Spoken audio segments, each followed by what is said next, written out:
आदाब, नमस्कार, स्वागत है आपका। मैं हूं आपके साथ शफान अंसारी। दोस्तों, आज मैं मौजूद हूं उत्तराखंड के नैनीताल में और नैनीताल के स्नो व्यू पॉइंट पर मैं मौजूद हूं, जो एक ऐसी जगह है जहां पर बड़ी तादाद में टूरिस्ट जो हैं वो आते हैं एक्सप्लोर करने के लिए। यहां की जो नेचुरल नज़ारे हैं उनको कैप्चर करने के लिए लोग आते हैं।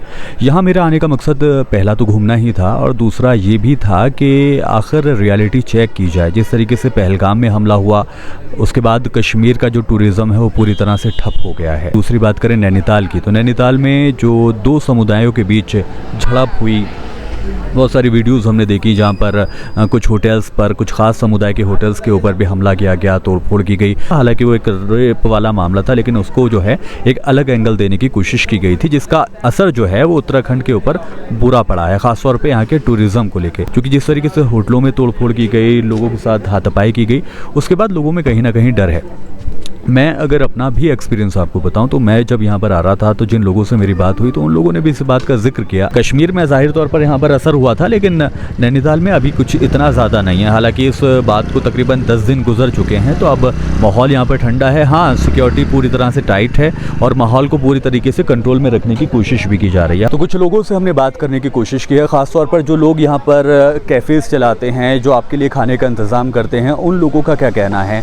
हमारे साथ एक भाई मौजूद है। मैं नहीं चाहूँगा कि उनका नाम पता चले, क्योंकि रियलिटी आपके पास पहुँचनी चाहिए, सच्चाई आपके पास पहुँचनी चाहिए। पहलगाम में एक अटैक हुआ, उसके बाद कश्मीर का टूरिज़्म पूरी तरह से ख़त्म हो गया है। बहुत ज़्यादा लोग वहाँ परेशान हैं। जी। पहलगाम का असर और यहाँ पर जो दो समुदाय के बीच एक झड़प हुई थी, उसका असर हुआ है यहाँ पर? बिल्कुल सर, इसका इफेक्ट पड़ा है यहाँ पर, क्योंकि जो गेस्ट यहाँ पर आना चाह रहे थे या आने वाले थे, सोशल मीडिया के थ्रू ही जो उन्होंने जब अपडेट देखे तो उसके बाद जो है उन लोगों ने यहाँ से अपने रिटर्न हो गए। जो लोग आए थे वो रिटर्न हो गए, या जो आना चाह रहे थे वो भी उन्होंने जो है अपने आप को यहाँ से रिटर्न कर लिया। तो एक तरह से इफेक्ट पड़ा है यहाँ पर। मई का महीना चल रहा है, मई का तकरीबन हाफ गुजरने को है। इस वक्त क्या टूरिज़्म होता था पिछले सालों में? इस टाइम तो सर फुर्सत नहीं रहती थी, रोड में जाम की कंडीशन रहती थी, बट इस टाइम पे आप देखेंगे क्या कंडीशन है, बिल्कुल खाली पड़ा है। सिर्फ सैटरडे संडे ही क्राउड बढ़ रहा है, लेकिन थोड़ा बहुत अगर इस बार आया, वरना पिछले सैटरडे संडे तो ये भी नहीं था। लोग ये बोल रहे थे कि भाई वहाँ जाने से पहले एक बार रियलिटी चेक कर लो, लोगों से वहाँ पर बात कर लो कि वहाँ माहौल ठीक है कि नहीं है, वहाँ पर जो दो समुदाय के बीच झड़प हुई उसका असर है कि नहीं है। आप बताएं, आप यहाँ के बाशिंदे। देखिए, स्टार्टिंग में तो 2-3 दिन तो जहाँ पर थोड़ा सा माहौल रहा, बट उसके बाद अब क्लियर है, ऐसा कुछ नहीं है। लोग आ सकते हैं, क्लियर है, बिल्कुल ऐसा माहौल नहीं है यहाँ का। ना हम चाहेंगे ऐसा कभी हो, कभी आइंदा। बिल्कुल, हम भी यही चाहेंगे। नैनीताल अपनी खूबसूरती के लिए जाना जाता है। आप यहाँ लोकल के हैं? जी भैया। क्या लगता है आपको, टूरिज़्म पर इफेक्ट हुआ है यहाँ पर? बहुत तगड़ा इफेक्ट पड़ा है इस बार तो। जैसे जैसे यहाँ की आम जनता है जो है यहाँ पे, मतलब उत्तराखंड जो देवभूमि है पूरा टूरिज़्म पे ही निर्भर करता है। अब टूरिस्ट नहीं है तो लोगों की हालत ख़राब हो गई है। जैसे यहाँ पर कुछ लोगों ने गाड़ियाँ फाइनेंस करा रखी हैं, उनकी EMI जाती हैं। अब जैसे टूरिज़्म नहीं है तो EMI बाउंस हो रही है, उसका ही बहुत इफेक्ट पड़ रहा है आम जनता पे। जो कमज़ोर तबके के लोग हैं उनका कमाई का जरिया तो बिल्कुल ही ख़त्म हो चुका है। ये एक ऐसा फैक्टर है जो फाइनेंशियली सीधे तौर पर इम्पैक्ट कर रहा है उन लोगों के लिए जिनका जो रोज़गार है, जिनका जो घर है, वो सिर्फ इसी टूरिज़्म के बेस पर चलता है। हमारे साथ एक भाई भी मौजूद हैं जो कैब यहाँ पर चलाते हैं। हज़ारों लोगों से रोज़ाना मिलना है। क्या लगता है टूरिज़्म का? सर, टूरिज़्म तो अभी बहुत कम हो गया है। टूरिज़्म ये जो चलेगा, अब ये चलेगा अगस्त सितंबर के टाइम में, क्योंकि अभी पुलिस वाले टूरिस्टों को आने नहीं दे रहे हैं। और जिनकी ऑनलाइन बुकिंग है, आने नहीं दे रहे, क्यों?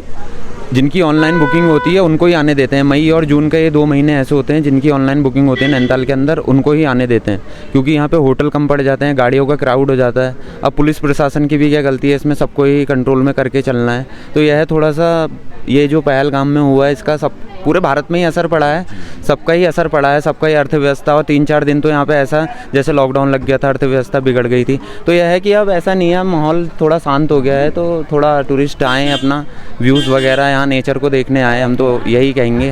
बिल्कुल, वाकई ये कहा जा सकता है कि माहौल बहुत ज़्यादा बदल चुका है। शुरू में सोशल मीडिया पर कुछ वीडियोस ऐसे वायरल हुए थे जिसकी वजह से माहौल ख़राब हुआ था, लेकिन अभी चीज़ें जो हैं बहुत बेहतर हो गई हैं। हाल ही के दिनों में एक केस आया जहां पर ये कहा गया कि कुछ लोगों ने एक मासूम बच्ची को पैसे देकर उसके साथ बुरा काम किया है, और उस बुरे काम के बाद यहाँ विवाद इतना ज़्यादा हुआ कि दो समुदाय के लोग आमने सामने आ गए और दोनों ही समुदाय के लोगों के बीच ऐसा टकराव हुआ कि कुछ वक्त के लिए लोगों ने यहाँ पर यानी कि नैनीताल में आने से परहेज़ करना शुरू कर दिया। टूरिज़्म पर असर हुआ है जो विवाद हुआ था? जी, इससे बहुत टूरिस्ट वो हुआ का डिसीजन हुआ, मतलब कि बहुत यहाँ पे टूरिस्ट बहुत कम आ रहे हैं अभी फ़िलहाल।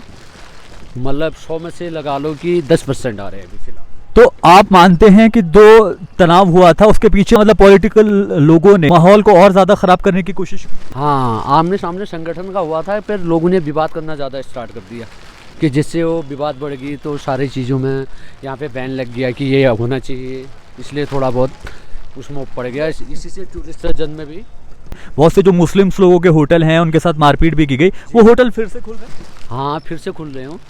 तो अभी अब मतलब कि वो विवाद जो है अभी थोड़ा शांत है। टूरिस्ट ने जो कि न्यूज़ सुना है इसकी वजह से थोड़ा बहुत अभी कमी आ रही है।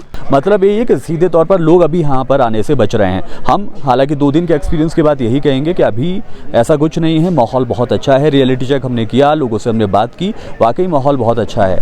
आप किसी भी तरह के पॉलिटिकल पचड़े में ना पड़कर अगर आप वाकई ज़िंदगी को खूबसूरत तरीके से देखना चाहते हैं या जीना चाहते हैं तो आपको आना चाहिए, नैनीताल एक्सप्लोर करना चाहिए और यहाँ की खूबसूरती को एक बार फिर से आएंगे आप तो जाहिर तौर पर यहाँ पर आप उन लोगों की भी मदद करेंगे जो लोग इस वक्त रोज़गार से परेशान हैं। जैसा कि एक भाई ने कहा कि वो अपनी गाड़ी की EMI तक नहीं दे पा रहे हैं। ये जाहिर तौर पर एक ऐसा प्रेशर है जो आपको मेंटली और फिजिकली दोनों तरह से हैरेस करता है। इसीलिए मैं लास्ट में यही मैसेज दूंगा कि अगर आप वाकई घूमना चाहते हैं, अगर आप वाकई दिल्ली NCR में रहते हैं और ऐसे नेचर को फील करना चाहते हो, आपको यहाँ पर आना चाहिए। फिलहाल मेरे साथ इस वीडियो में अभी के लिए इतना ही। वीडियो पसंद आए तो वीडियो को लाइक करें, शेयर करें और हमारे चैनल को सब्सक्राइब करना बिल्कुल ना भूलें। नमस्कार।